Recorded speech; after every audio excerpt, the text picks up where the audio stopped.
This is the new AmericanMedia.com. Happy Friday, America. This is Brian Engelman on the New American Media. You're listening to the Unhappy Hour program, and we are pleased to be joined right now with John Telich with Channel 8. By the way, John, I'm looking on your Twitter feed. This says you're a 10-time Emmy-winning sportscaster.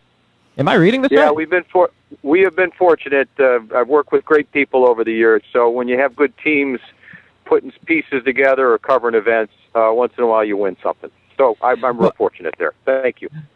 Well, hey, congratulations. That is quite an impressive resume. John, I know that we caught you. You're about ready to head out to another sporting event. So I'm going to kind of go like gangbusters here. We're going to move real fast. Yeah. I want to ask you, you've been covering this for quite some time as a Cleveland sports fan. Can you give me your favorite Cleveland Indians moment? If you can sum it up, what's the best Cleveland Indians memory that you have? I would have to say the night the Indians clinched in '95, their first time to make the playoffs. Jim Thome caught a short little fly ball at third base, and the celebrations began. So that was a special moment, and also it had come on the heels of just 3 years previous, or 2 years previous, Steve Olin to, that tragic boat crash down in Florida, and so they paid homage to him that night with the music, a Garth Brooks song that was very touching for a lot of the fans in attendance. But that's what '95 was like the whole year long. You had every night was like a celebration at the Jake, and every night was people honking their horns when they would come from behind and someone would hit a walk-off bomb or whatever, and that was the tenor that was set night in and night out, and that was just kind of like the capper. And you thought, wow, they're going to be in the playoffs every year for the next 10, 15 years, and obviously it hasn't worked out exactly as they diagrammed it, but it certainly was fun that first night that happened. And what would you say, I do recall that moment as well. My uncle's he's been a longtime sportscaster, bouncing around. He's a minister and a pastor down in Texas now, but I remember he worked his way into a World Series game just by talking to people in the press box, and I remember that in '95 being one of his favorite moments. What would you say, John, is one of your lowest moments as a Tribe fan? Would it be back-to-back trading Cy Young winners with CC Sabathia and Cliff Lee, or would you go back further, or what's the lowest moment you had as an Indians fan? Well, kind of a mixture. It was the night of resignation, if you will, when myself and Tony Rizzo, who I worked with for quite a few years here at Fox 8, we were just outside of the Indians clubhouse down in Miami the night that the Indians had the chance to win the World Series game number 7 in '97, and when Mesa blew the save, and that was pretty wild because we saw them wheel in the trophy into the facility, into the locker room, and there was Dick Jacobs walking in. And they were preparing the inside of the place with all the plastic and getting it ready for the champagne. And then, we know what happened. Mesa blew the save. Next thing you know, they're moving the championship trophy out of that room. They're taking the plastic down from the lockers. And Riz and I just looked at each other and was like, "Oh my Lord!" And then obviously there was no guarantee that they were going to lose the game because they had just blown it, and so they're heading to extra innings, and then we just prolonged the agony. Then in the 11th inning, we know what happened, and the rest is history, as they say. So that was definitely, you go from the high to the low, baby, in one fell swoop. That is the most unbelievable. I got goosebumps on my hearing you tell that story. I got goosebumps to just imagine the behind the scenes access, seeing the trophy and all of the plastic. You're like, nah, I think this needs to go to the other locker room. Like, no, that's us. Yeah, that's not meant for you as a Cleveland.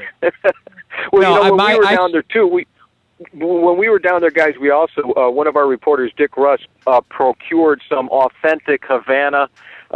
Cuban cigars. And so we had all that stuff ready. It was going to be one kind of a celebration. The cigars were ready. The guys that like to drink had whatever cocktails that they were going to consume. But obviously we had to do our jobs after the game. So we're figuring we're going to do a nice hour-and-a-half show after the game, live from the ballpark, and interviewing Indian after Indian with the champagne, and getting wet and all that stuff. And then, that's what happened. Nothing. They got shizzled.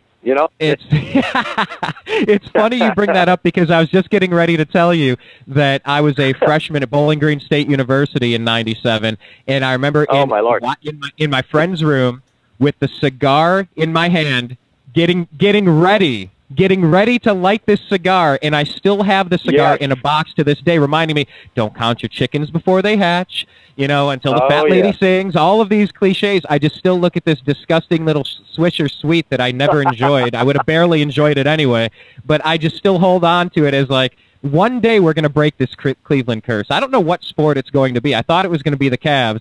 I don't know what it's going to be, but talking about the Indians really quick since we're on that thread, do you think that they have a chance of jumping over the Detroit Tigers this year and making the playoffs? It's going to be tough. I mean, they always say pitching, and for the most part, they've been very special. But I think it's asking a lot to have these guys leapfrog the Tigers, given the paucity of hitting that they have. It's just each and every night, there's just no guarantee that they're going to have any kind of offense. I mean, yesterday they couldn't do anything against Gio Gonzalez, who last time I looked, certainly, is not a candidate to win the Cy, but, he just seems to own the Indians, and you go, how could that be? I mean, he's really just a journeyman pitcher per se, or a young guy that's still figuring himself out, but that's the deal with these guys. They just don't have the hitting. They really don't. And, I'd love for it to happen, guys. Let's just say, like right now, they're 5.5 going into today. And if they get to the point where they finish the series with the Tigers early next week, and they're maybe 2-3 out, all right, there's still 3 weeks to go. Let's see what can happen. But I think I can predict, without fear of being wrong, that Manny Acta will be the manager of the year. I mean, he's just done a fantastic job, absolutely fantastic job. And you know what? On top of all of that, they've been battling injuries with Hafner, with Sizemore, with Shin-Soo Choo, both mentally and physically with him. And all across the board, this team barely had the skill that they barely had the right players in place as it was. And then even once they got him, they all got injured, and he's still keeping them in the hunt. Yeah, I would agree that Manny Acta has been impressive in that regard so far this year. The Unhappy Hour on the new AmericanMedia.com.